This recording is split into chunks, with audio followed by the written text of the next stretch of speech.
In 1398, the founding emperor of the Ming dynasty, Zhu Yuanzhang, passed away. His grandson, Zhu Yunwen, was his successor. However, merely 4 years later, this emperor, Jianwen, disappeared.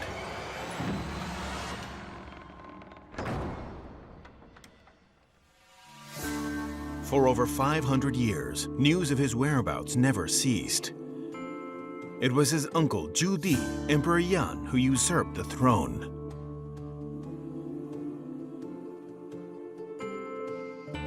Despite some historians saying the Ming dynasty wouldn't have lasted 200 years without Zhu Di, and Liang Qiqiao even praised him as an unprecedented, outstanding emperor, Zhu Di himself was not so confident.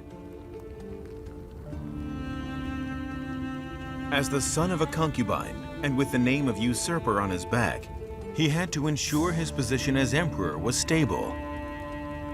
Thus a series of the world's greatest, the Forbidden City, Temple of Heaven, Yongle Bell, and Yongle Encyclopedia was born.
Nanjing, the founding capital of the Ming dynasty. In its eastern suburbs lie 3 enormous pieces of stone.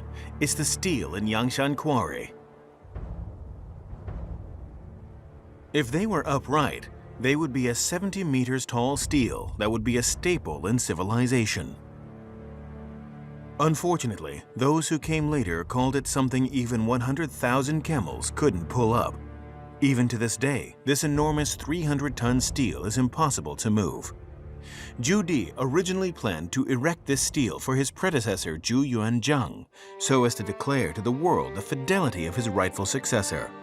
Unfortunately, they could only be abandoned in the wilderness, announcing the embarrassment of Emperor Yongl's grandiosity. Similarly, in Nanjing, Zhu Di summoned 100,000 craftsmen on a 19-year project to erect an 80-meter-tall glass tower to commemorate his mother, exceeding that in Yangshan Quarry, which Zhu Di named First Tower. Over 200 years later, Dutchman Neuhoff said no single building in China could compare with it.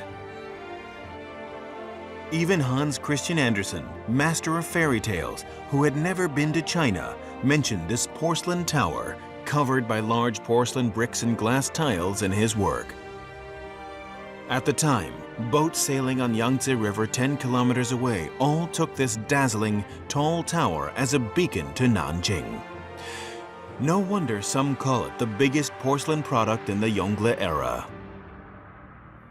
On that note, Chinese porcelain entered a new phase of development. Only more than 100 years ago did this glowing, colorful giant collapse in the turmoil of the late Qing dynasty, and the dust and ashes from its collapse shrouded the entire city of Jingling.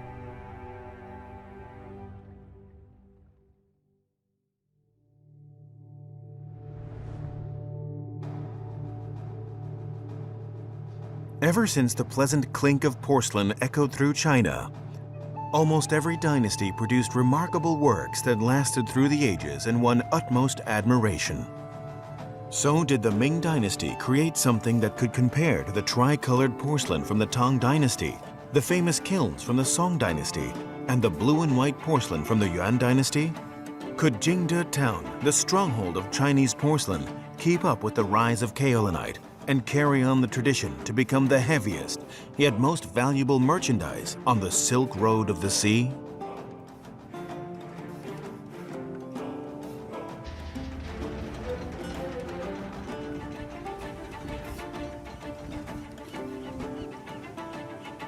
Due to his 7 miraculous voyages around the Indian Ocean, Zheng He became a household name. What most people don't know, however, is that Zheng He was the supervising officer in the construction of the porcelain tower of Nanjing.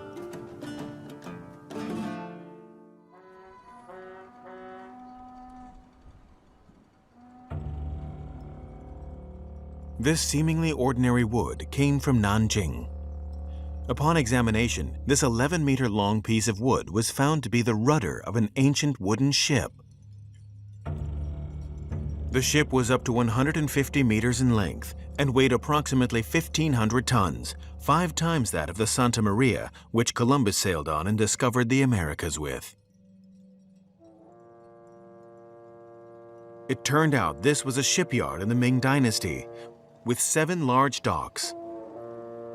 Experts determined Zheng He's fleet was most likely born here. In Zheng He's age, both shipbuilding and nautical techniques were world-class.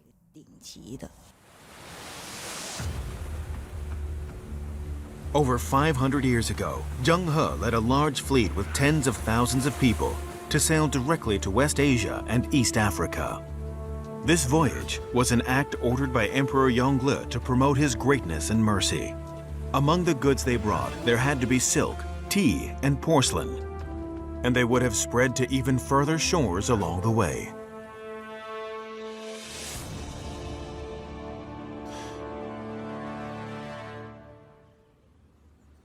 Leeuwarden, the Netherlands, like many European towns, keeps a low profile yet is full of character and style. The Prinsessenhof National Museum of Ceramics, famous for its vast collection of Chinese porcelain, is located here. The museum's curator for Asian ceramics, Dr. Eva Strober, spent 8 years living in Taiwan. This is one of our most important pieces. It's a dragon vase made in the Yongle period, in the beginning of the 15th century, painted with a very powerful dragon, typical of Yongle style. Indeed, its gaze is sharp, its claws are strong, its body formidable, and looks brave and proud.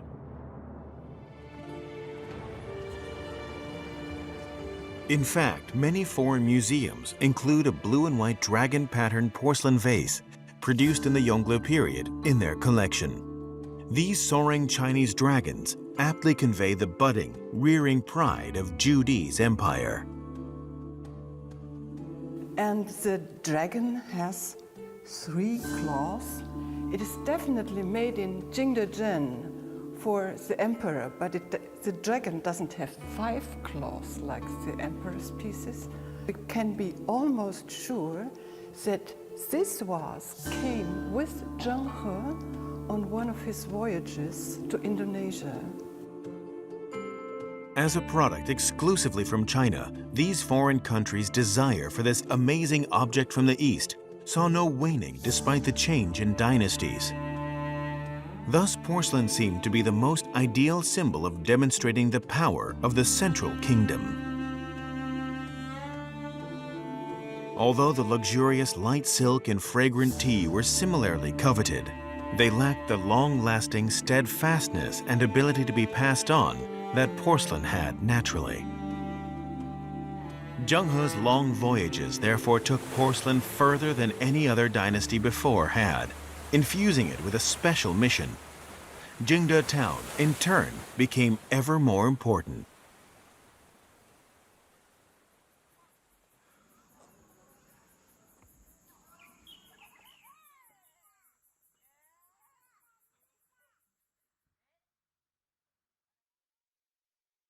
40-year-old Duan Pengjin has lived in Jingde town all his life. Every year on this day in June, he'll gather together with his master and fellow apprentices. This is my godfather, and also my master. You have to interview him, not me. Not yet. Eat first. Eat first. The annual gathering is in fact a performance to display to tourists around the world the ancient firing techniques of Chinese porcelain. And that is only the last step in the complicated process of porcelain making.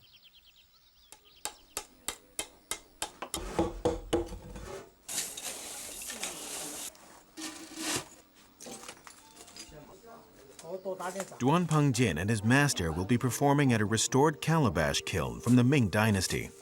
The process and technique they will be demonstrating are almost identical to that from centuries ago.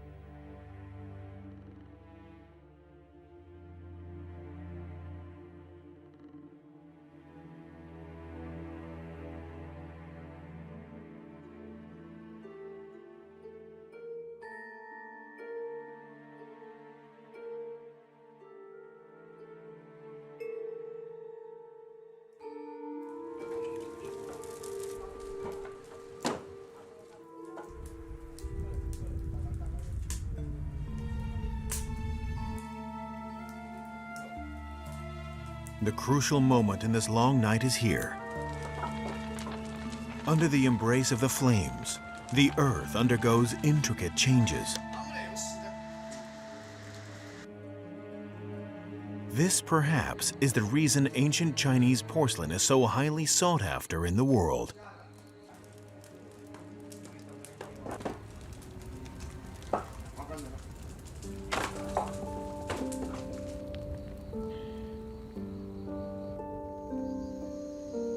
In the Yongle period, there were already 58 official kilns in Jingde town.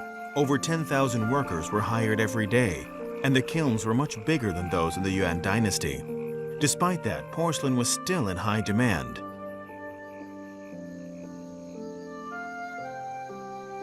Despite the officials' close supervision, they were unable to stop the techniques of porcelain making enjoyed by the royalty from spreading to the general public.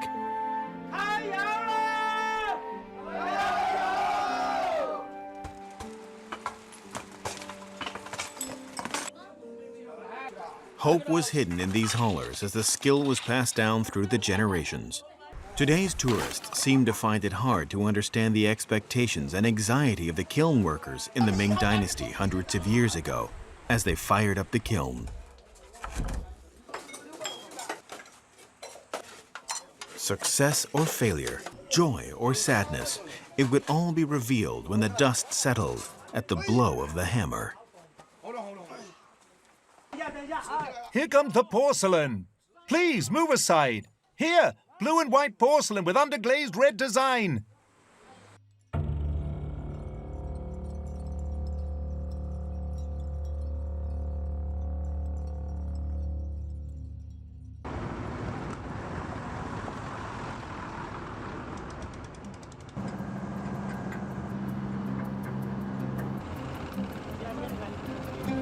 Nowadays, in Jakarta, Indonesia, many people work and live in the port.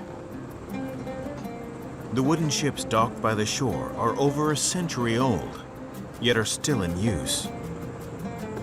Goods from all over the world are unloaded here to be distributed to various places.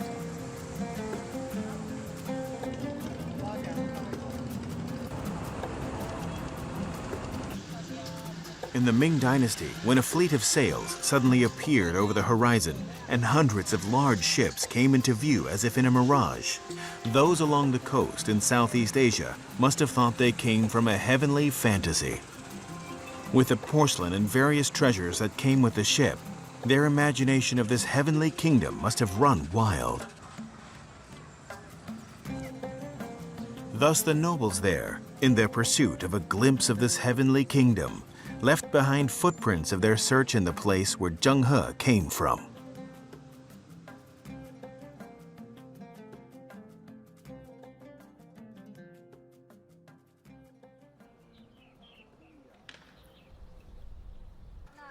Now everyone, come with me inside the Linen Gate for a look.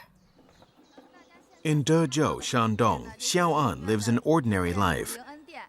Yet through her veins flow a different kind of history.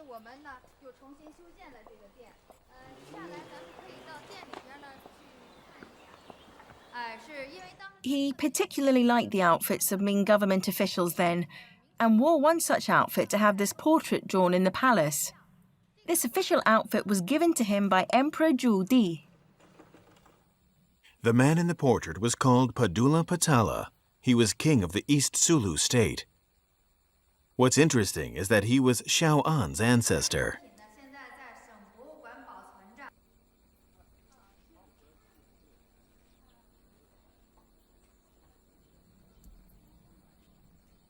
This is Beiying village.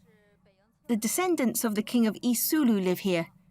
I lived over here when I was little. The residents here are all Muslims. Look at that stuck on the door. It's something Muslims do. Safe entry and exit, just like the Chinese New Year couplets.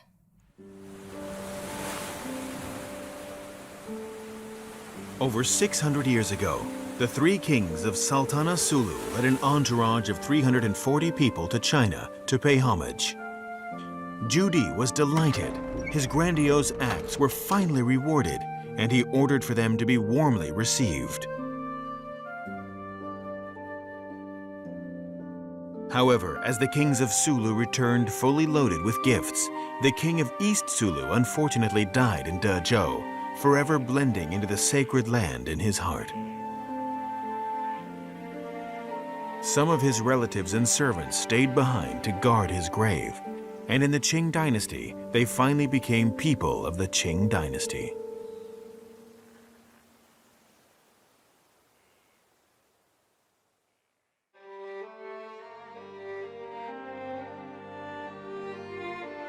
In the Yongle period, due to the emperor's grandiose demands, many porcelain objects produced at that time are grand and beautiful. They are unparalleled in their intricacy and often referred to henceforth as Yongle.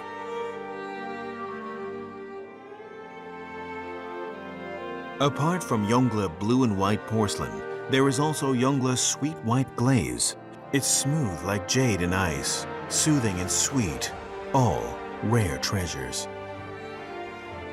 What is baffling is that despite all the unprecedented acts in the Yongle period, there never appeared a kind of porcelain that was the first of its kind, like in the Tang, Song, and Yuan dynasties.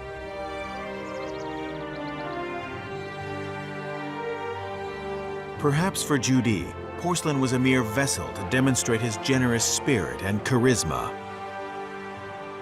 Even if they sailed far out to sea, they were just a gift symbolizing the kingdom's power, not merchandise to profit greatly from.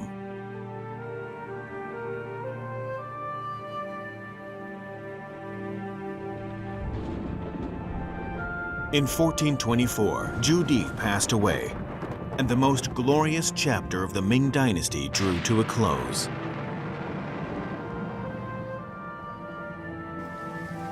Several years later, Zheng He's fleet was also locked away, leaving behind only unforgettable regrets. China returned to its closed-door policy. All opportunities were left to the Age of Discovery, which occurred some half a century later.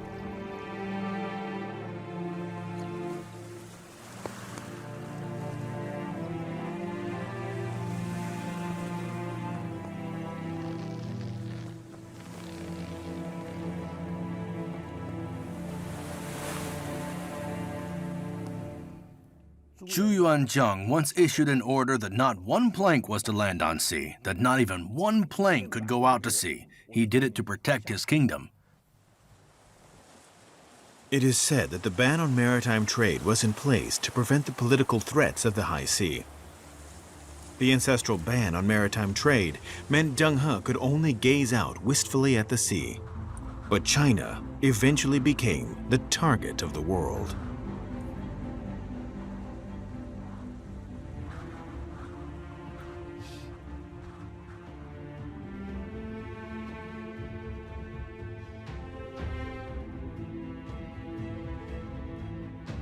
In 1492, Columbus, who was aiming for China, accidentally discovered the Americas. In 1498, the Portuguese Vasco da Gama sailed around the Cape of Good Hope and reached India, crossing through Zheng He's old route. In 1521, Ferdinand Magellan sailed across the Atlantic and the Pacific and reached the homeland of the King of Sulu. Magellan might have died on foreign soil, but a year later, the only ship left in the fleet, the Victoria, returned to Spain, completing mankind's first sail around the world. The ambitions of adventurers made for the biggest geographical discovery in the world. Some say it would be Zheng He who first discovered the Americas and Australasia. Unfortunately, there was no hard evidence, and it was meager comfort to Zheng He's regrets.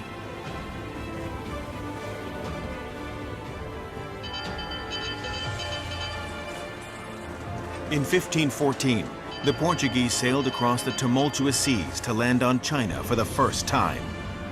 A man named Porcelain might be the first European to get an insight into Chinese porcelain.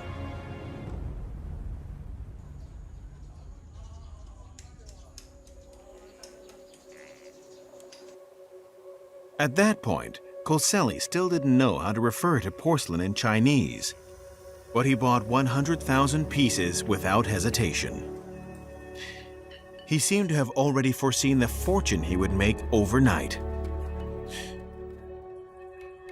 We have no knowledge on how he bypassed the ban on maritime trade, but 8 years later, the King of Portugal ordered that all merchant ships returning from the east must carry no less than 1/3 of porcelain in its cargo. Apparently, profitability had promoted smuggling, and the ban on maritime trade was deeply flawed. Some speculate porcelain merchandise exported to Europe in the 16th century reached a conservative number of 2 million pieces. And so, porcelain, with a profit of up to 600%, finally got its own foreign name, China. The arrival of porcelain in Europe kickstarted a new trendy pursuit. The emperors of the Ming dynasty saved all artistic appreciation behind locked doors. It was as if all grandeur and charisma was squandered in the Yongle period. The Renaissance, which originated in Italy, on the other hand, swept through Europe like wildfire.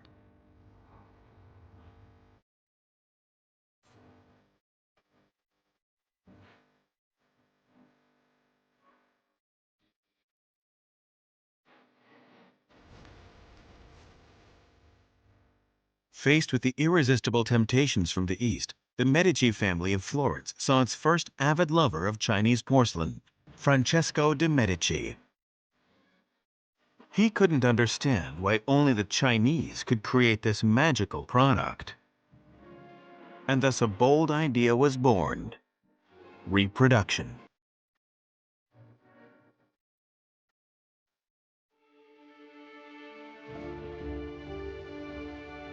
In the Medici family workshop, craftsmen mixed ground glass into white clay to make ceramics. They imagined that the shiny porcelain might be a kind of translucent glass.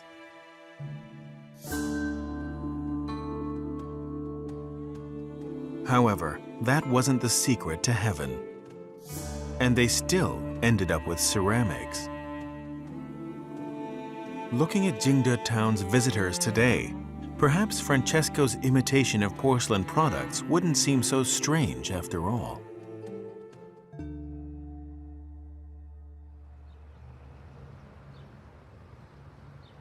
Late autumn 2012.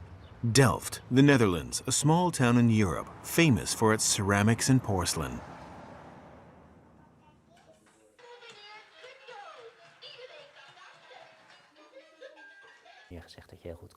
Simon's wife comes from Vietnam and they have 3 lively, lovely children. At the influence of his wife, Simon is deeply interested in Eastern culture.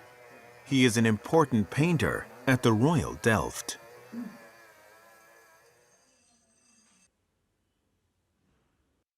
When I go to China, I was surprised by the big items they can make from porcelain. It's something we cannot do in Holland. We are not able to do that. Handmade Delftware, like tulips, are seen as a symbol of the Netherlands. Upon closer inspection, though, the Chinese will find it familiar, because it did originate from Chinese blue and white porcelain.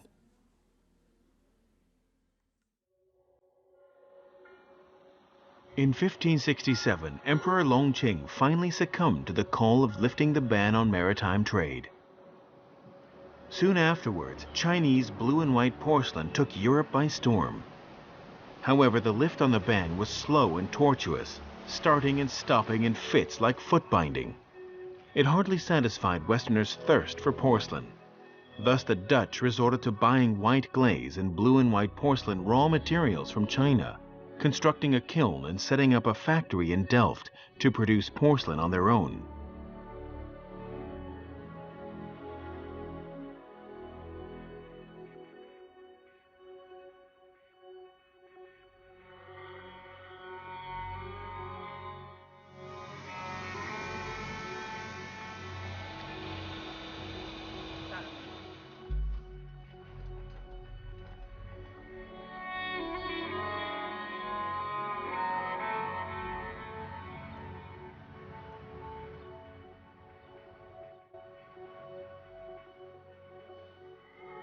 This was a replica made 400 years ago. Despite being made in Europe, it looked basically the same as Chinese porcelain, especially the patterns, which were apparently copied from the original. Even the Chinese characters were drawn on by Dutch craftsmen who didn't know Chinese as decorative symbols. Thankfully, their target customers were European.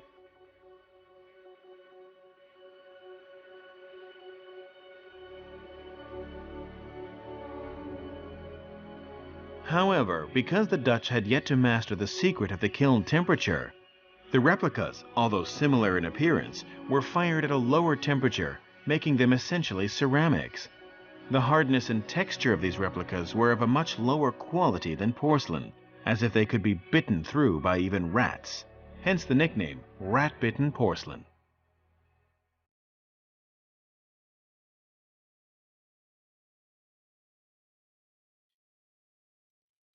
While Europeans were still troubled over the secret of blue and white porcelain, Chinese porcelain was quietly undergoing a mini revolution in the early to mid Ming dynasty. Dou Cai was born.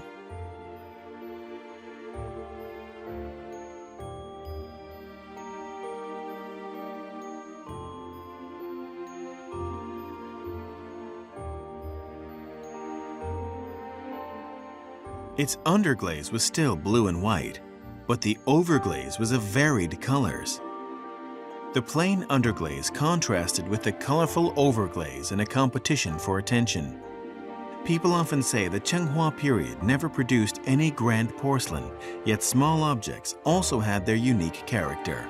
Take a slow sip of fragrant tea. Admire the plants and animals crafted on the teacups. Living slow, as we call it today, captivated the ancient nobles and officials just the same.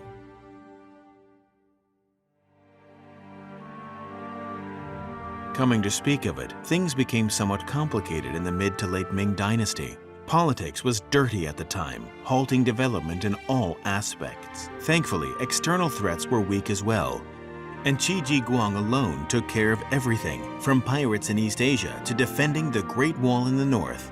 Along with the powerful civil administration from Zhang Zhuzhang and others, the prosperous economy barely propped up the Ming dynasty.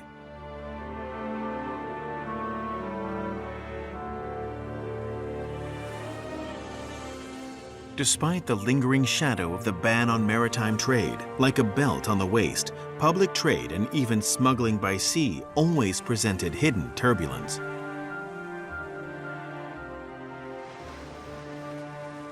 The money gained from this trade might not go into the national treasury, in turn promoting the development of the craft in public from an objective point of view.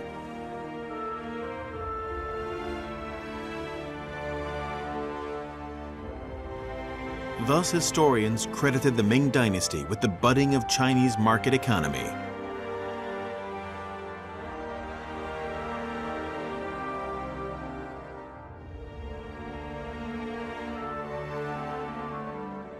No wonder Ricci, the Italian missionary who came to China during this period, had such mixed feelings.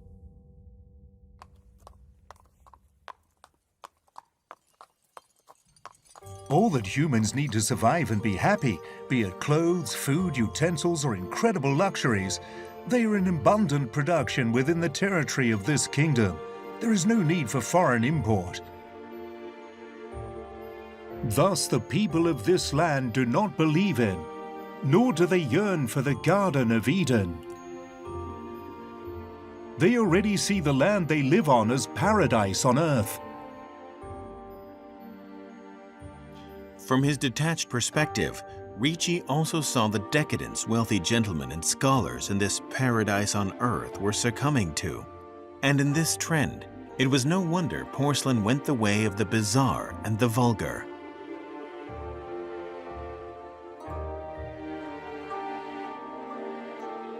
Soon after Doucai came about, the five-colored wucai, deeply indicative of its period, also reached maturity. It was even more glamorous than the doucai, with even more complicated patterns and clusters of flowers in various different colors.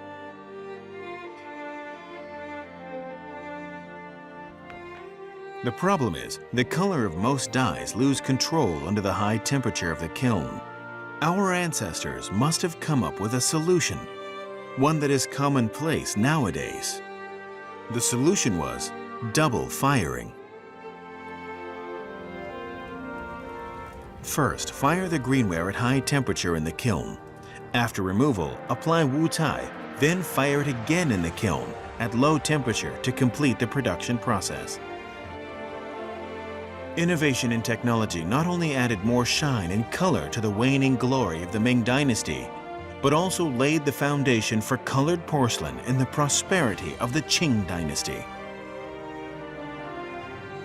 Despite the lack of deep spiritual origins, the loud, boisterous character and eye-catching yet unrefined nature, it is undeniable that the classic, elegant porcelain, once highly revered in temples and enjoyed exclusively by the noble and the powerful, was gradually being taken off its pedestal and immersed in the general public. It was also emerging to the world as part of Chinese culture, to be exposed and studied by all.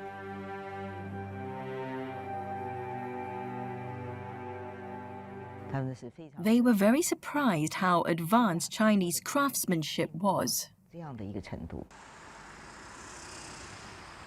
Until the late Ming dynasty, Europe was still half in the dark on Chinese porcelain. Be it Italy in southern Europe or the Netherlands in northern Europe, none of their attempts at replication were successful. In the end, they realized it might be easier to just build a ship and sail across the sea. Thus, following Portugal and Spain, the Netherlands, another country that lived by the sea, launched its sails and caught up with them. Unfortunately, the southern route is perilous and highly dangerous. The Dutch had no choice but to find a new route up north, yet eventually gave up. All there was ahead was snow and ice, not water.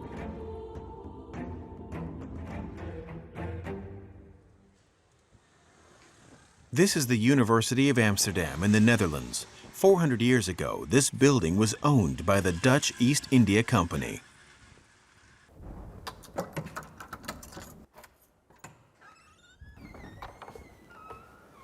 This is the meeting room.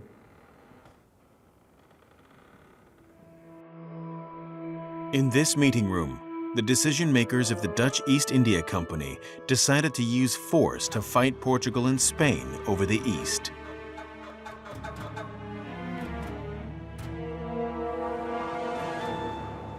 In 1602, they intercepted a Portuguese merchant ship, the Kraak.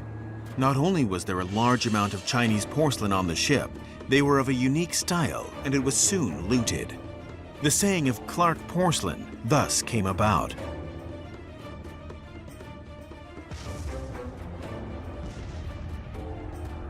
Soon afterwards, the Dutch intercepted another Portuguese merchant ship carrying 100,000 pieces of Chinese porcelain. The pieces obtained through force were sold at auction, and the Dutch East India Company soon took over the route to the east.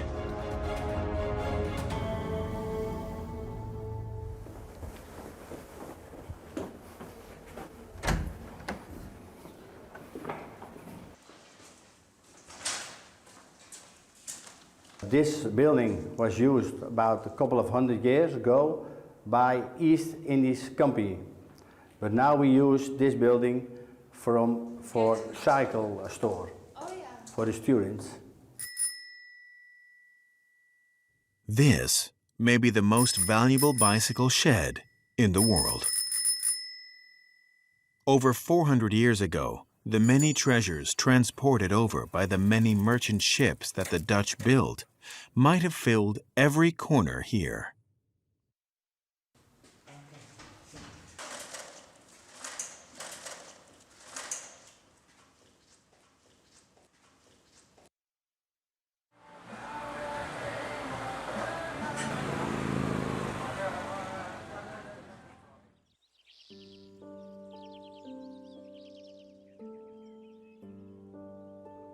This red castle is located in Danshui, New Taipei City in Taiwan, nicknamed Red Hair City. Red hair has nothing to do with the color of the castle. Rather, it refers to the Dutch people who stepped foot on Taiwan for the first time in 1642. They chased away the Spaniards and became the new invaders of Taiwan. Using this as their bridgehead, they almost monopolized trade on Kraak porcelain. In 1644, the year the Red Hair rebuilt this castle, the last Ming Emperor, Sun Zhen, hung himself.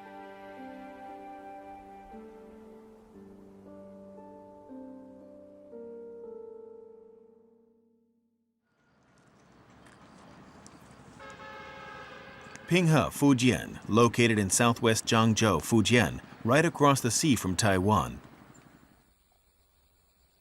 The most famous thing here is the Pinghe honey pomelo.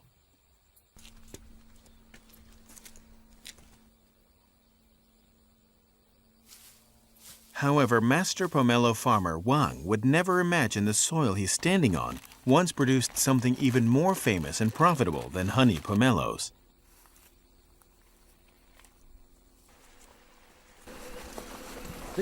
This kiln site was excavated in 1998, where they mostly discovered blue and white porcelain boxes, such as the fragments in these places. They were found in every kiln. The porcelain fragments were produced here during that period.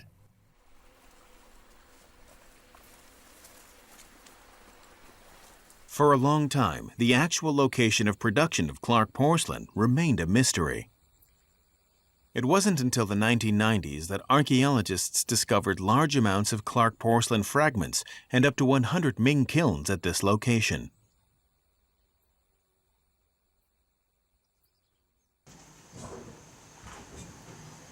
The so-called Kraak porcelain is actually a kind of blue and white porcelain, similar to that produced in Jingde town. However, Pinghe is quite far from Jingde town. How did it manage to produce porcelain that influenced East Asia and Europe so greatly?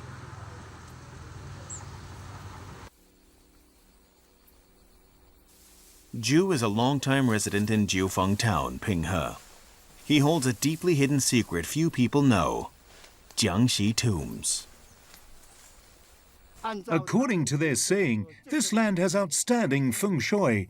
Its back is to the north, and it faces the south towards Tachi Mountain. As the name implies, the people buried here mostly came from Jiangxi. According to legend, they were the ones who introduced the craft of porcelain making from Zhengde town. Moreover, under the extensive pomelo forest here was hidden large amounts of raw material for making porcelain, kaolinite.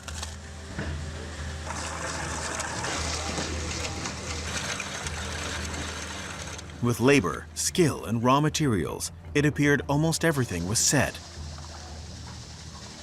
Coincidentally, the final push came in the mid to late Ming dynasty. when the ban on maritime trade was lifted by Longqing.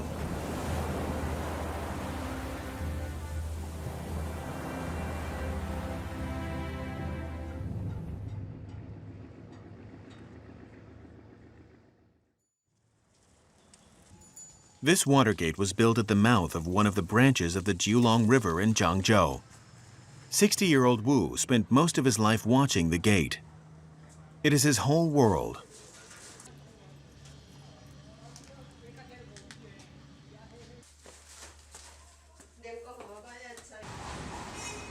Wu has no idea that 400 years ago, this was Port Yue, one of the busiest ports in East Asia.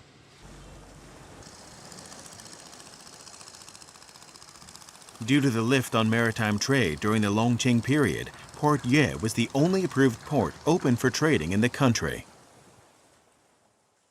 With Port Yue and Jiangzhou open to trading, it became legal for Chinese merchants and civilians to engage in maritime trade.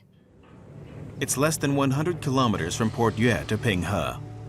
It only takes 1 day for porcelain from Pinghe to be transported down the river to Port Yue. After that, it is packaged directly onto ships and sent sailing around the world.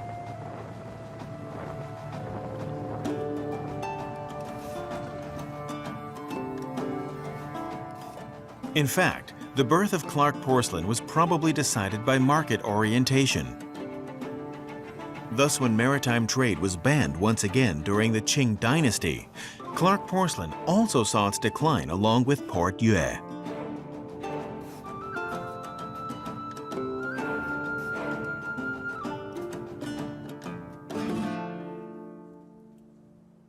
Nanao Island in Shantou, Guangdong is tiny compared to other islands within Chinese territory. Yet in terms of history, it ranks near the top. Many major events and figures were connected to it. It is even said that there was treasure left behind southern Song emperors and infamous Ming pirates hidden on the island. All these stories piqued people's curiosity.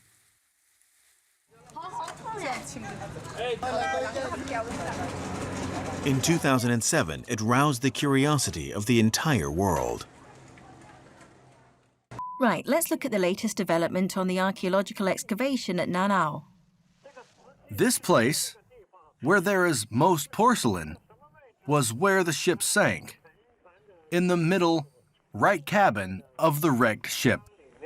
Nearby, at the bottom of the sea, a sunken ship from the Ming dynasty, hidden for the last 400 years, holding up to 10,000 Kraak porcelain pieces, was discovered. This isn't just legend, it confirmed all the stories. The sunken ship was less than 200 kilometers from Port Yue, filled with blue and white porcelain produced from private kilns in Pinghe. Scholars deduced it was a foreign merchant ship that was unfortunately sunken soon after it set sail. In addition, certain forbidden substances and at least 4 ancient cannons were found in the shipwreck. So maybe it was a smuggling ship that slipped past the ban on maritime trade. Whatever the case, it represented a miniature of the changes and the ups and downs that Ming porcelain went through. We have seen shipwrecks in Asia, Africa, the Americas, and Europe. The Ming dynasty was truly an era that saw the beginning of globalization.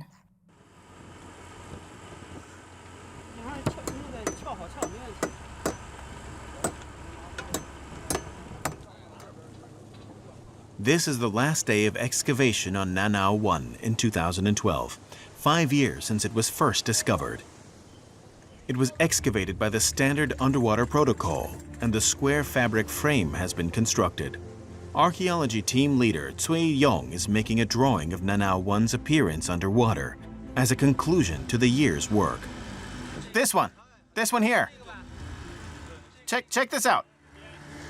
Check this area here. Yeah, I see it. Did you write that one down? Got it.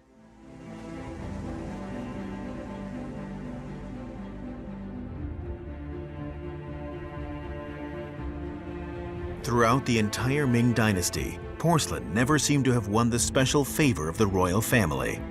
Not only was it revised from official history, even Ricci only mentioned it in passing. Yet porcelain existed everywhere, both inside and outside of Chinese territory. Saying it was in its heyday couldn't even describe a fraction of its popularity. Yet this popularity was often accompanied by a ban.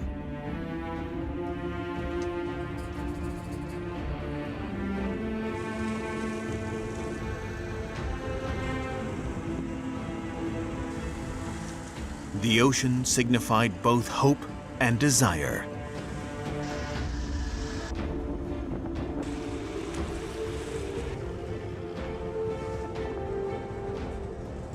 It was a conflicted era where things were not all they seem on the outside.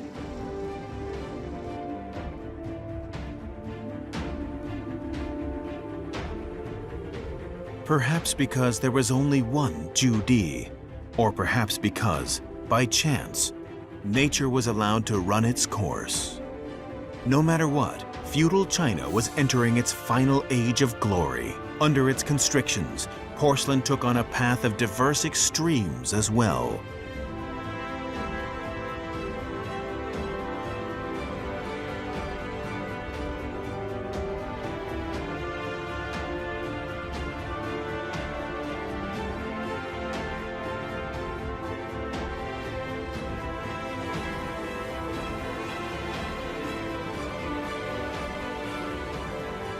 The age of discovery finally knocked on the door of this heavenly paradise.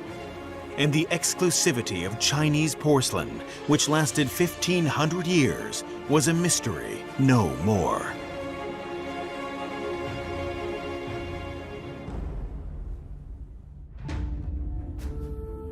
Despite being in different countries, it barely hung on by a thread. Step into the dark corners of 300 years ago, where historical secrets are hidden deep in ancient scrolls. Suspicion, jealousy, adventure, flight. It is the final porcelain story, Changing Kilns.